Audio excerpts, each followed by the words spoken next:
Olá! Introduzo esse vídeo com essa inovação que eu nunca tinha bebido e vai ser o primeiro gole que eu vou dar. É uma cerveja havaiana, Big Wave. Ela possui um malte caramelado e provavelmente deve ter um sabor refrescante e um teor alcoólico baixíssimo, né? Cerveja americana.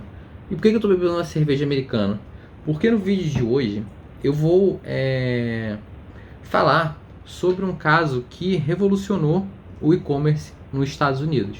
Sim, em virtude de um ativismo judicial que foi um contraponto de um outro ativismo judicial. Então, saúde.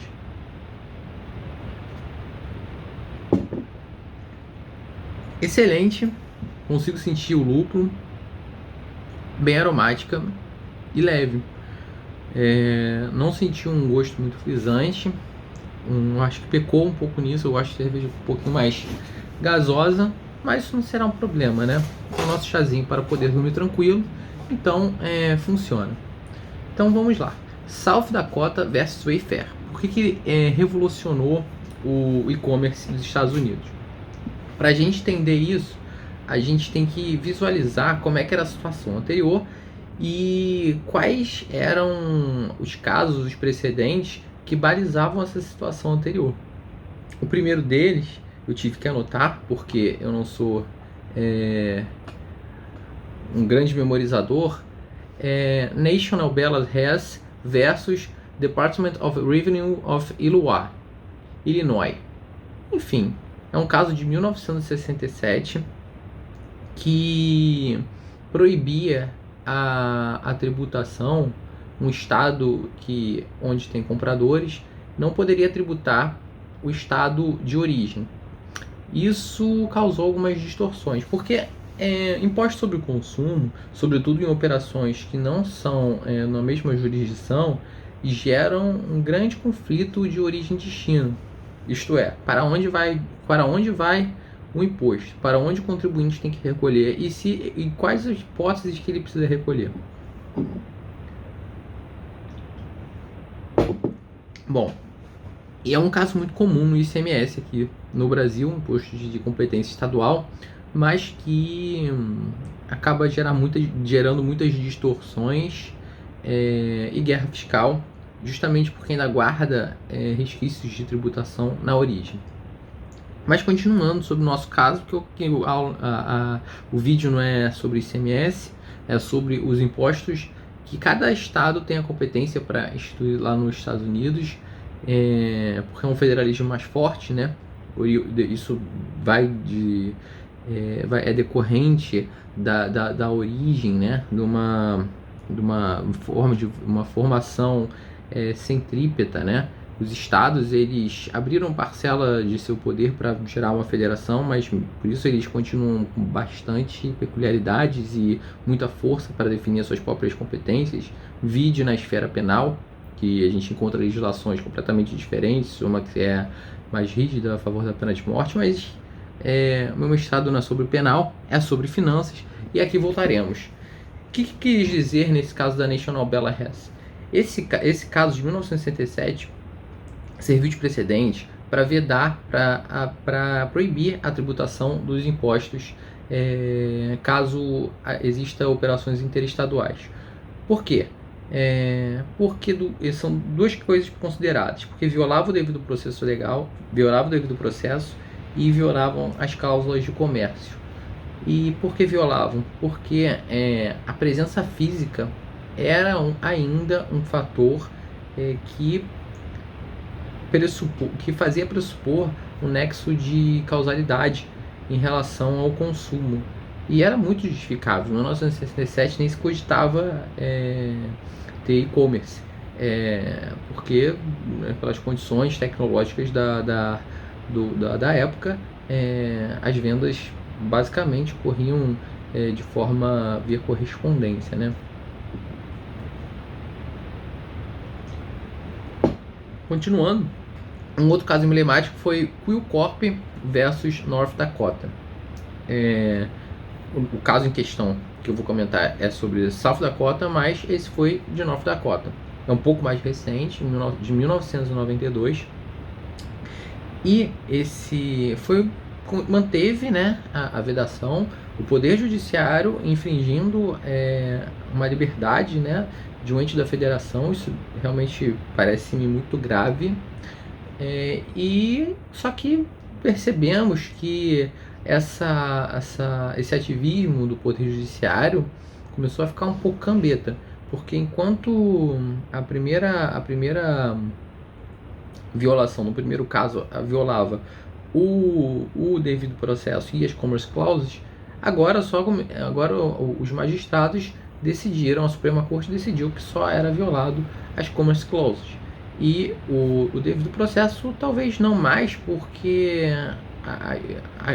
as formas de representação, né, evoluíram muito no período aí de quase 30 anos, para ser mais exato, 25, em relação ao primeiro precedente. Mas esse precedente de 1992, que o Corp versus North Dakota, invocou fundamentos, razões de decidir de um precedente de 1917, que é da Complete Out Transit versus Brady. E eu notei aqui algumas... por que adotou-se esse precedente?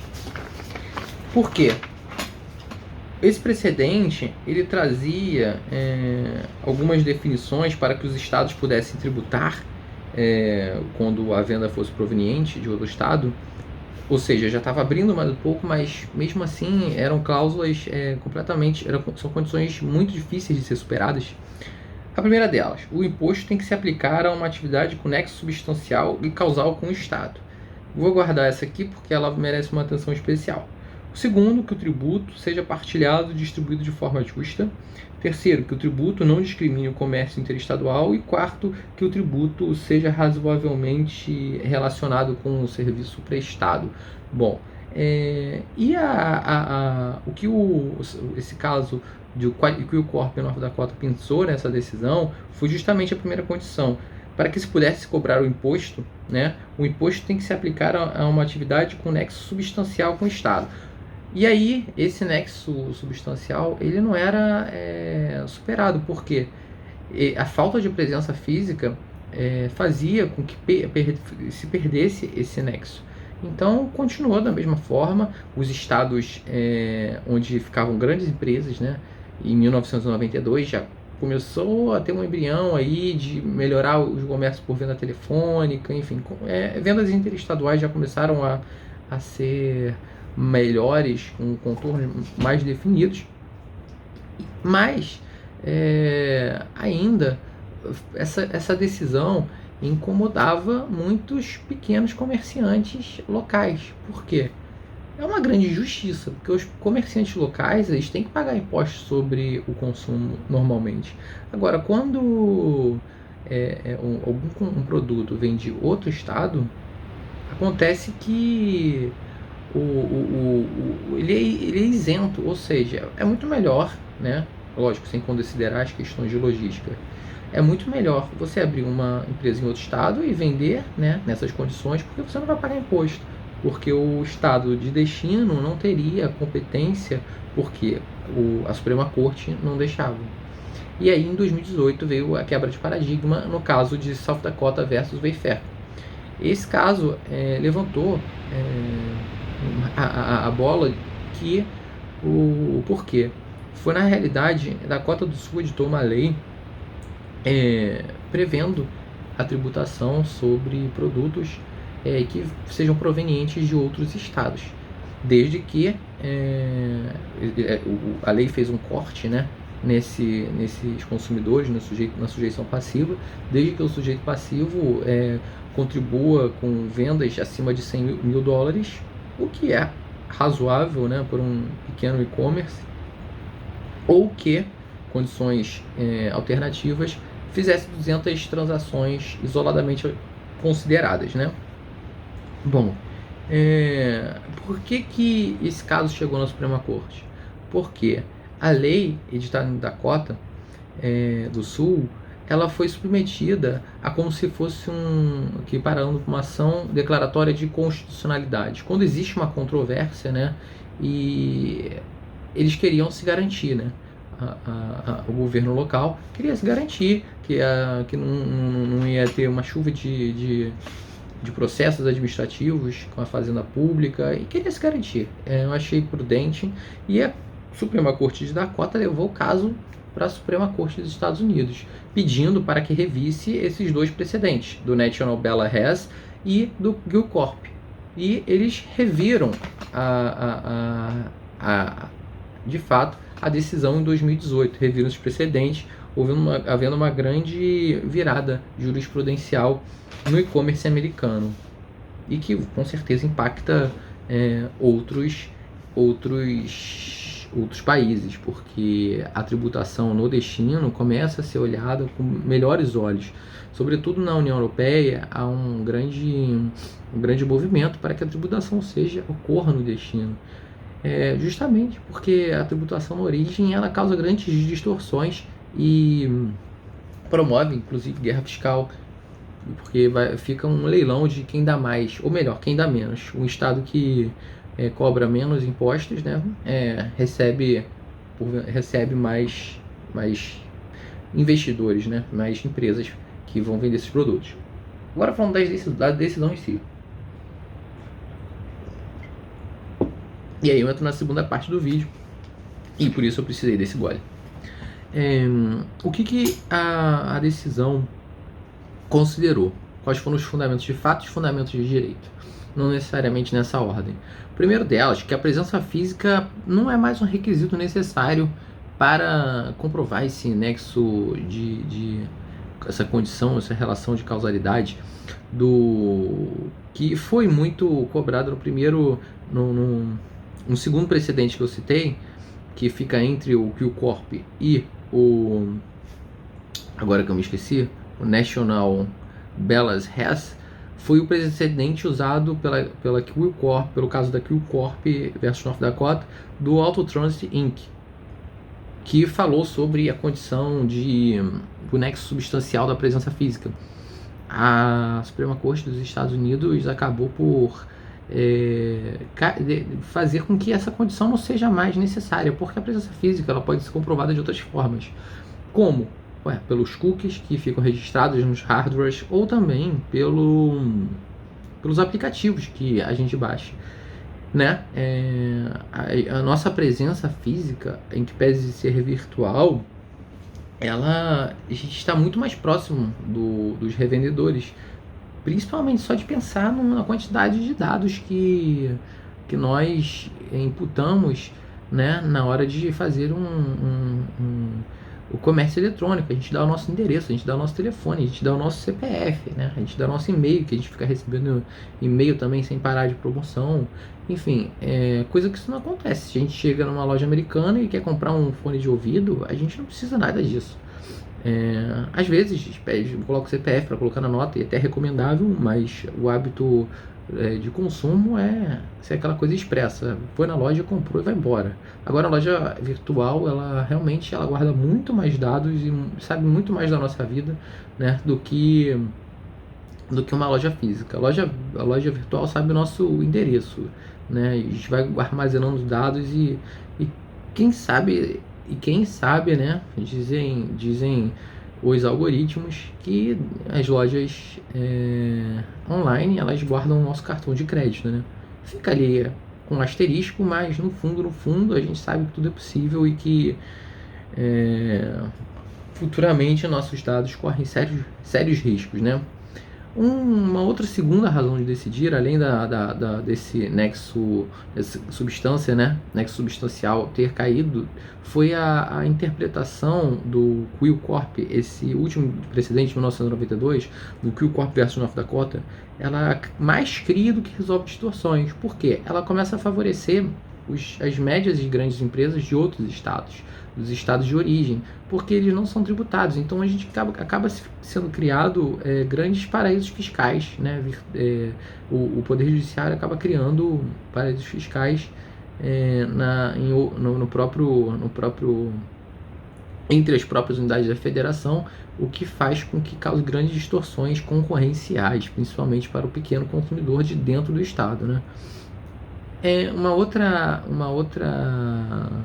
questão é que esse caso do Crio Corp faz uma interpretação muito formalista sobre as cláusulas de comércio e parece que não há uma atualização, né, de entendimento. Parece que fica muito letra seca da lei. Não confesso que eu não parei para ler a cláusula de comércio específico que fala sobre a tributação na origem, ou que mais fala sobre a necessidade de presença física para haver uma tributação. Mas parece que, se for uma interpretação muito formalista, né, e conveniente para as grandes empresas, acabaria gerando distorções arbitrárias também, né? Agora, uma outra questão é que a regra da presença física do Quill Corp versus North Dakota acaba sendo bastante artificial, né? Porque a gente sabe que as novas práticas de mercado e distribuição de produto e serviço, elas não impõem mais isso. É a chamada venda à ordem, né? Que a empresa se situa num estado, só que tem distribuidoras ou armazéns que fazem no estado de destino, que facilita a questão de logística, né? A venda, né, juridicamente falando, ela acontece de forma interestadual, mas o produto já está no estado. Muitas das vezes está bem mais próximo do consumidor do que do próprio vendedor, né? Então fica uma questão meio artificial com essas novas práticas de mercado. Uma outra questão é que essa regra da presença física, colocada nos precedentes de 1967 e 1992, acaba por ser um ativismo judicial que impõe, né, restrições aos estados em sua própria autonomia, como se os estados não pudessem decidir o que vão tributar ou não, sendo que, lógico, não cometendo nenhuma arbitrariedade, mas o ativismo chega e barra isso, né? E por fim, aí esse fundamento é mais sobre o sistema adotado do Common Law do Stare Decisis também nos Estados Unidos, que não necessariamente o precedente tem que ser eterno, né? E pode haver mudanças de entendimento. Então é isso, basicamente, em relação às razões de decidir, né?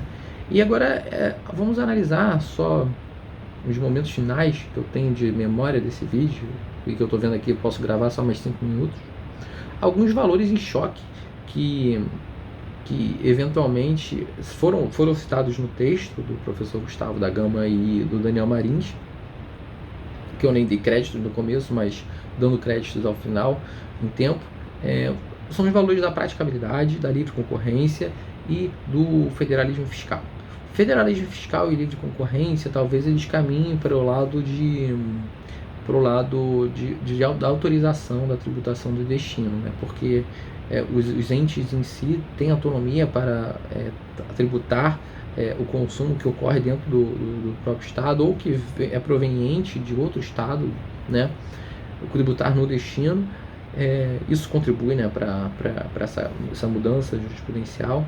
E a livre concorrência, ela, no caso anterior, faz com que tivesse muitas distorções e favorecimento das médias e grandes empresas, porque no fundo elas que têm condições de se instalar em outros estados e fazer essas vendas interestaduais, se posicionar de forma melhor ao longo das unidades federadas, fazer uma distribuição melhor, enfim. A logística é realmente muito mais facilitada para grandes empresas. Agora, se o pequeno consumidor de dentro do estado, ele não consegue sair do estado para conseguir essa isenção, ele acaba sofrendo um impacto maior, uma oneração maior, né? E começa a haver essa distorção do consumo interno e do que vem de outros estados. E agora é um princípio que caminha contra, né, o precedente, que tem que ser harmonizado, que é o princípio da praticabilidade. Ora, como declarar as obrigações acessórias se os destinos agora são múltiplos, né? Se cada hora eu vou ter que dever um imposto para um estado. Nos Estados Unidos, de acordo com o texto, houve como se fosse um convênio entre mais de 20 unidades da federação que fazem uma centralização dessas transações e permite que essas obrigações acessórias sejam declaradas de forma mais simples, né? Mas ainda assim guarda uma grande dificuldade na hora de definir o imposto, calcular o imposto sobre que tem que apurar, até porque eles tentam deixar as alíquotas mais simplificadas no sentido de ser mais uniformes, mas ainda assim há diferenças, né? Porque cada estado institui seu próprio imposto e há essa diferença, né? Mas, de toda sorte, é um ganho positivo para os estados, porque eles haviam perdendo muito dinheiro de tributos que são revertidos para prover bens públicos, né, necessários, e foi bastante importante essa mudança e com certeza contribui para a justiça fiscal. Um outro fator, né, trazendo agora para a nossa realidade tupiniquim, o Brasil, ele com a sua emenda constitucional 87 de 2015, instituiu o diferencial de alíquotas. Por que eu estou comentando isso? Porque foi uma emenda destinada ao e-commerce e recentemente teve um ativismo judicial do Supremo, né, em uma ADI julgada junto com recurso extraordinário, que fez com que essa imputação do diferencial de alíquotas, ou seja, da tributação tanto na origem quanto no destino, e no destino pelo diferencial de alíquotas, da alíquota interna menos a interestadual, ela pudesse ser tributada o Supremo fez com que com essa emenda ela só pudesse ser aplicável por meio de uma lei complementar, ou seja, ela tem uma eficácia limitada.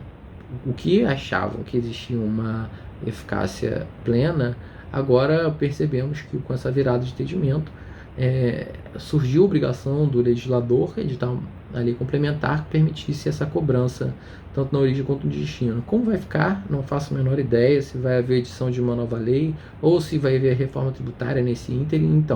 Então acho que fizemos um vídeo um pouco menos sarcástico, mas eu acho que é o cansaço que vai batendo, mas vamos beber para ser felizes.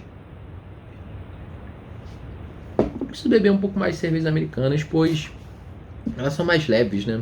Elas são bem mais leves em relação ao teor alcoólico e muito aromáticas. Então, Kona Beer Big Wave. Excelente, excelente. Mas o preço não é tão bom assim. Mas vale experimentar.